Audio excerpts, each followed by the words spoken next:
Alright guys, today we're going to talk about how to lower blood sugar levels while eating more sugar. So this sounds counterintuitive, right? It's like, how can you lower your blood sugar levels and eat more by eating more sugar? That makes no sense. Well, you have to keep in mind that what actually makes your sugar levels kind of yo-yo like this and create insulin resistance is the combination of carbs and fat. So people like to demonize carbs, right, for raising blood sugar levels, but it's actually the real root problem is actually fat and carbs. Because basically, what is carbs? Carbs are basically, they're not the enemy. Because here's the thing, guys: when you just take in carbs by itself with no fat, right, insulin is able to work properly. Because the job of insulin is to bring the job of insulin is to bring the sugar down, right? And when you take in pure sugar, your body's able to effectively soak up the sugar. So think about a sponge, right? When you have sugar with no fat, your body can just take up the sugar like this, like a sponge, and it can just absorb it all, right? And the insulin receptors are able to work properly, right? So that's what insulin is there for. But when you add fat with the carbs, you end up blunting the insulin's response, right? So basically, you end up like drowning your insulin receptors with a bunch of fat, right? Which is going to inhibit your body to effectively soak up the sugar. So now you have like a less effective sponge that it can soak up when you add a bunch of fats with carbs.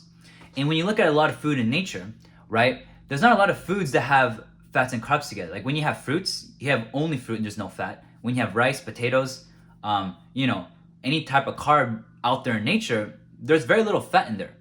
So, when you actually observe this, it correlates with our bodies, because our bodies can't actually take in a bunch of carbs and fats at the same time. And it's a lot of reasons why people are diabetic, right? One way to reverse this and lower blood sugar levels, from yo-yoing, is to actually either go on a ketogenic diet or to basically eat more sugar. So that's the thing, guys. I mean, go on a ketogenic diet or cut out fat. So basically, a ketogenic diet is one where you cut carbs completely and you just eat fat and protein as your only, macronutrient. But that works too because you're cutting one out, right? But the other way works too. If you're to just have high carb, high protein, and then cut the fat out, kind of like a bodybuilding diet, that diet also works for reversing diabetes and reversing insulin resistance and basically lowering blood sugar levels. Because you have to keep in mind that when you consume just pure sugar, like healthy sugar from fruits, your blood sugar levels come up, but then it comes straight back down, right? And it's like very smooth energy, and you don't have that crash, right? That's why you don't feel tired when you eat like a bunch of fruits and honey, because it's just energy, and your body's able to effectively soak it up. But that's under assumption that you don't consume these fruits and honeys with a bunch of fat, because that's a different story when you consume with fat. But if you just consume pure sugar, then blood sugar levels come down, insulin comes up, and it comes back down again, right? Now, if you're to add a bunch of fat with that, guess what happens? The blood sugar levels come up, and then it stays high, and it kind of yo-yos high like this. So it kind of goes like this, right? It kind of stays high, and that is what creates that fatigue and tired feeling you have after a meal. It's because of those blood sugar levels and insulin kind of yo-yoing a little bit, and that's what creates that fatigue and that tired after you eat a big meal, right? When you eat a big meal, it's typically probably a meal that's high in carbs and fat. But if you're to remove one or the other, so if you're to either remove the carbs in there or you're to remove the fat, you're all of a sudden like gonna have energy. Like you're not gonna feel this tired. You're not gonna have this yo-yo of blood sugar levels. Because remember, the ultimate enemy, guys, is carbs and fat.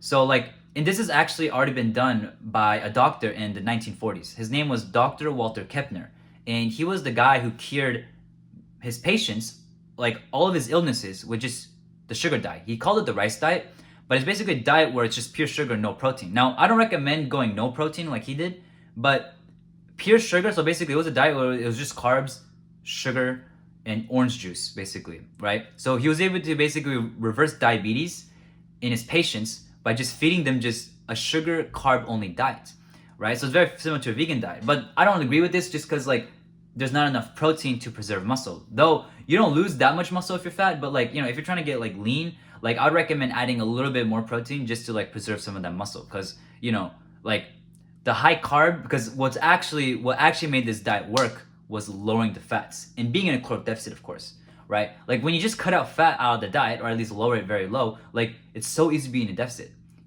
So that's the thing. And you have energy. So yeah, guys, like that's how you really lower blood sugar levels, by eating more sugar. It's by literally just cutting the fat out, because it's not sugar or fat that's the enemy; it's the combination of both, right? And I just explained biologically why your body's able to effectively soak up sugar by itself, right? Without fat, because that's how insulin can properly work. It can probably work by either consuming fats by itself or carbs, right? Because if you look at a lot of meat, like chicken, beef, like there is no carbs in there, right? It's just fat and protein. So like even in nature, like everything that has fat in there is just fat. Like there's not really a food in nature that has fat and carbs together, except for maybe milk, but that's like a rare exception, you know. But even with milk, like you want to get fat, because like if you're a baby and you drink milk, you drink milk to get in more calories so you can grow. Like, you know what I mean? So it's like it's designed to make you fat, right? For that reason. So that's the thing, guys. So if you want to like reverse diabetes or lower blood sugar levels, like that is one way of doing it, is by literally just lowering the fats in your diet, because that way insulin can work properly, and your insulin can become more sensitive, right? And you can start to work properly again, and you can return back to a properly functioning human.